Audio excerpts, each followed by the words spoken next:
এখানে এই যে ধান ক্ষেত ছিল, বৃষ্টির ভিতরে প্রচুর পানি জমছে কালকে।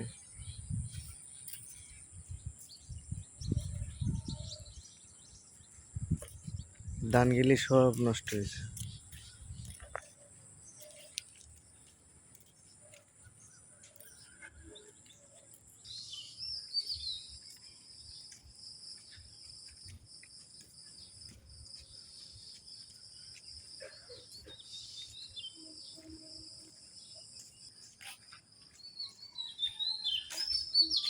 আবহাওয়াটা সব উত্তর দিকে চলে যাচ্ছে।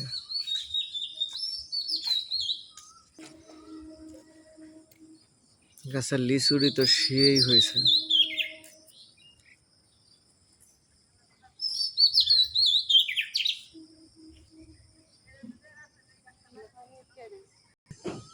বৃষ্টির পানিতে যে রাস্তা ভেঙে যেতেছে গা।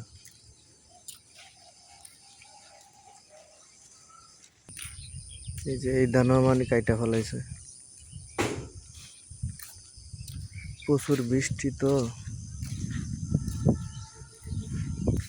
ওরে যে এগুলি এখনো পাকে নে ধান।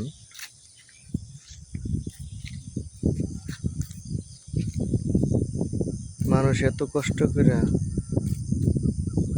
গৃহস্থী করে, কিন্তু তারপরেও ঘরে ফসল নিতে পারে না। যারা আসলে কষ্ট করে তারা এটার কষ্ট বোঝে।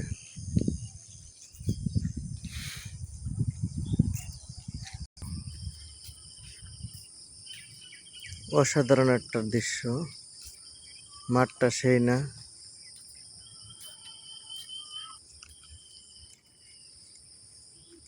বিশাল বড় বাগান। আসলে গাজীপুরের ভিতরে এখনো অনেক জায়গায় বিশাল বড় জায়গা পড়ে রয়েছে। চতুর্দিকে বাগান তো ভালোই লাগে। ওয়াও, সেই আম না?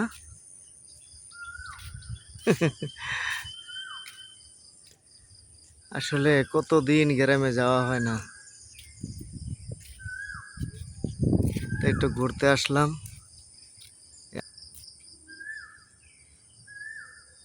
আজকে কাতল মাছ দেখাই যায় না। এদিকে ঘুমাইতেছে সকালবেলা না।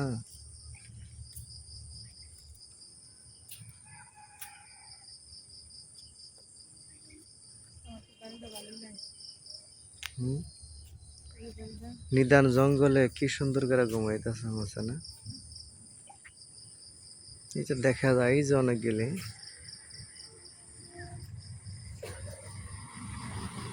এই যে প্রচুর দেখা যাচ্ছে। এই যে অনেক গেলে, এগুলি কি বড় মাছ না গুড়া মাছ? ওয়াও, আসলে বড় মাছের থেকে গুড়া মাছ খাইতে খুব মজা, চোখের জন্য খুব ভালো, খাইতেও খুব সুস্বাদু। গুড়া মাছ খাইলে কি চোখের জ্যোতি বাড়ায়। অনেকে গুড়া মাছ কুটবার চায় না কষ্টের ডরে, আসলে না, গুড়া মাছ কিন্তু খায়া মজা।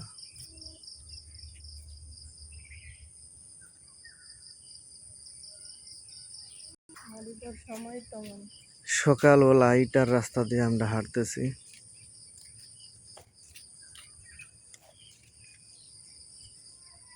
সকালবেলা হাঁটার মজাই আলাদা, শরীর স্বাস্থ্য ভালো থাকে। আবার যাদের ডায়াবেটিস আছে, ডায়াবেটিসের জন্য অনেক উপকারী। এটা আমাদের কথা না, ডাক্তারদের কথা। ডাক্তাররা বলে থাকে যে সকালবেলা হাঁটলে আপনাদের শরীর স্বাস্থ্য ভালো থাকবে, ডায়াবেটিস নিয়ন্ত্রণে থাকবে।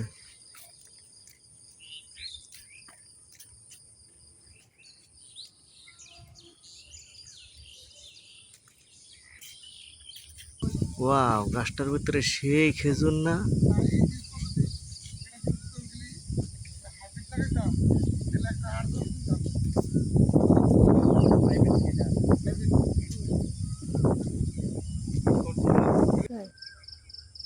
কুত্তা দিয়ে যে গাছটি খাইতে আছে, কলিকাল জবানায় আর কি দেখবো। আমরা এখন অবশেষে বিশাল বড় একটা মাঠে চলে আসলাম। মাঠের সাইডে বিশাল বড় একটা পুকুর, এখানে প্রচুর তেলাপোয়া মাছ। হ্যাঁ, তেলাপোয়া মাছ, তেলাপোয়া মাছের বাচ্চা।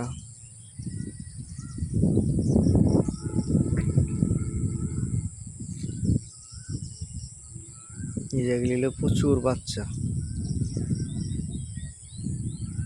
আসলে একটি পুকুরে এক দেশের তেলাপোয়া মাছ হইলে আর কিচ্ছু লাগে না।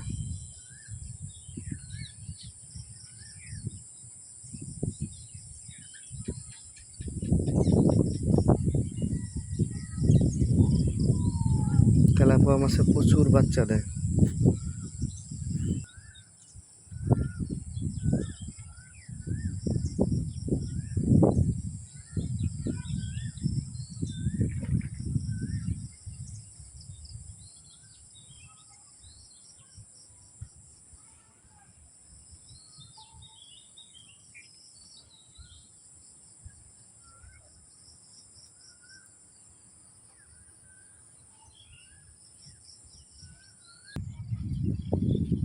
হাঁটতে হাঁটতে আমরা অনেকটাই ক্লান্ত, এই জন্য এক জায়গায় এখন বসবো, বসে একটু আরাম করব। দেখেন মাঠের ভিতরে ধান কিভাবে রেখে দিছে।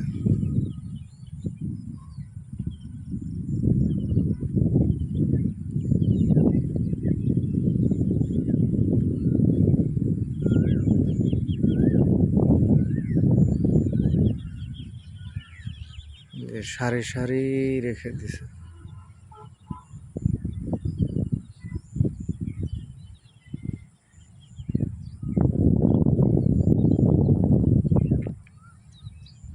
কৃষক ভাইরা আসলে অনেক কষ্ট করে, আমরা প্রতিটা মানুষ সেই কষ্টের মূল্য দিতে জানি না।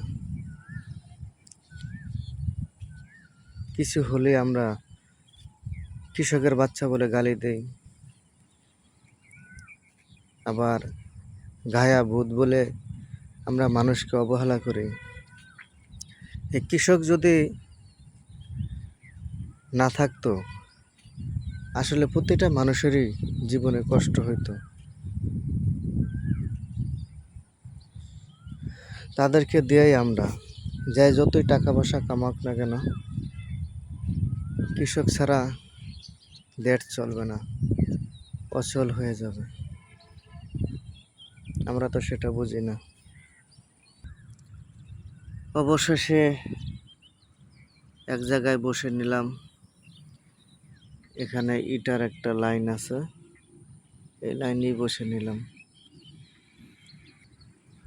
এই যে আপনারা এখানে চটের ভিতরে ধান দেখছেন, বৃষ্টির কারণে এখানে নিয়ে আসা হয়েছে।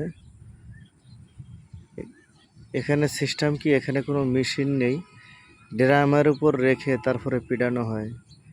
আর আমাদের গ্রামে মেশিন আছে, মেশিন দিয়া কি সুন্দর করে লয়ে ফেলায়। এখানকার মানুষ এখনো অনেক কষ্ট করে। সচল ইচ্ছা করলে মেশিন কিনতে পারে, ওই যে টাকা লাগবে। এখনো দেশটারে অচল করে রেখেছে। সকালবেলা আকাশের দৃশ্যগুলি আপনাদেরকে দেখাচ্ছি। দেখেন কত সুন্দর ঠান্ডা পরিবেশ আজকে।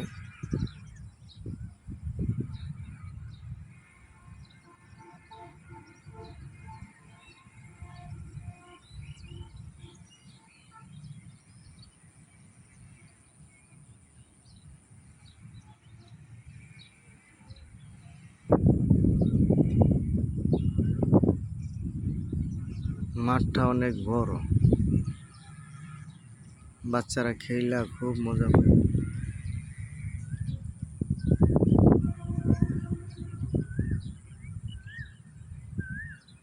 ইসমাইলরা যদি মাদ্রাসা থেকে আসে না, সাইকেল আর ফুটবল নিয়ে আসুন এখানে খেলার জন্য।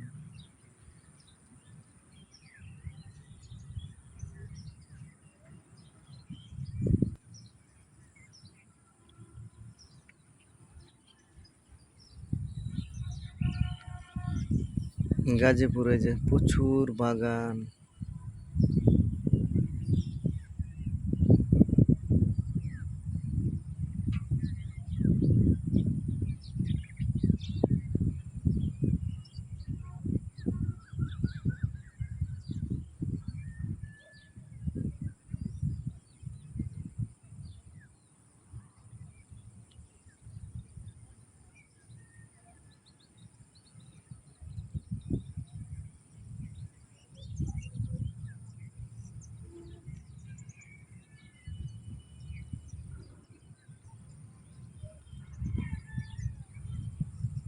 আমাদের বিল্ডিং ওই যে দেখা যায়, বিল্ডিং এর অপর সাইডে আমরা চলে আসলাম। এখানে একটা মাঠ আছে তো বিশাল বড়, সেই মাঠে চলে আসলাম। বিল্ডিংটা অনেক বড় তো তাই দূর থেকে দেখা যায়।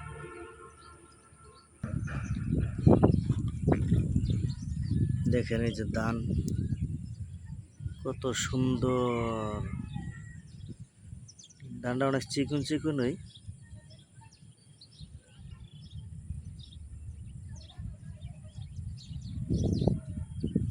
এখানে এইভাবে আটেই থাকবে, এক আটেই এভাবে করে বাঁধা হবে।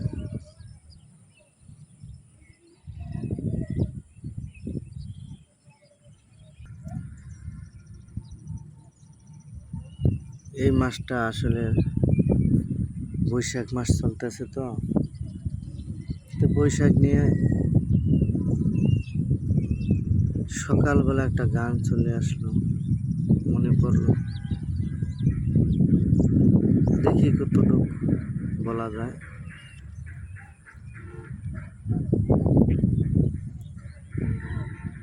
বৈশাখে তোমার সাথে হইল আমার পরিচয়, আষাঢ়ে তোমার সাথে ভবের হইল বিনিময়। কথা ছিল শীতকালে বাড়ি আসিবা, নরম হাতে গরম পিঠা বানাই খাওয়াইবা তুমি, নরম হাতে গরম পিঠা বানাই খাওয়াইবা। বৈশাখে তোমার সাথে হইল আমার পরিচয়,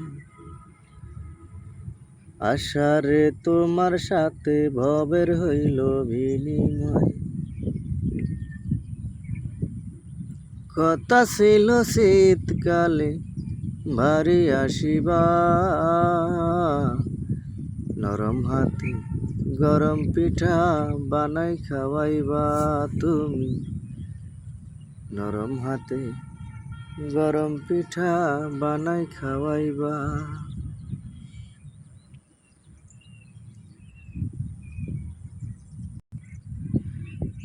শ্রাবণ গেল ভাদ্র গেল মনে আশা লইয়া, পৌষ মাসে আসবা আমার ঘরের বউ হইয়া। শ্রাবণ গেল ভাদ্র গেল মনে আশা লইয়া, পৌষ মাসে আসবা আমার ঘরের বউ হইয়া।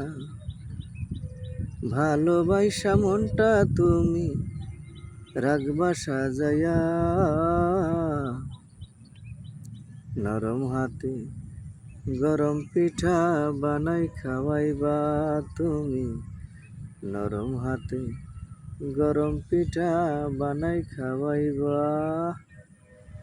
বৈশাখে তোমার সাথে হইল আমার পরিচয়, আষাঢ়ে তোমার সাথে ভবের হইল বিনিময়। কথা ছিল শীতকালে বাড়ি আসিবা, নরম হাতে গরম পিঠা বানাই খাওয়াইবা তুমি, নরম হাতে গরম পিঠা বানাই খাওয়াইবা।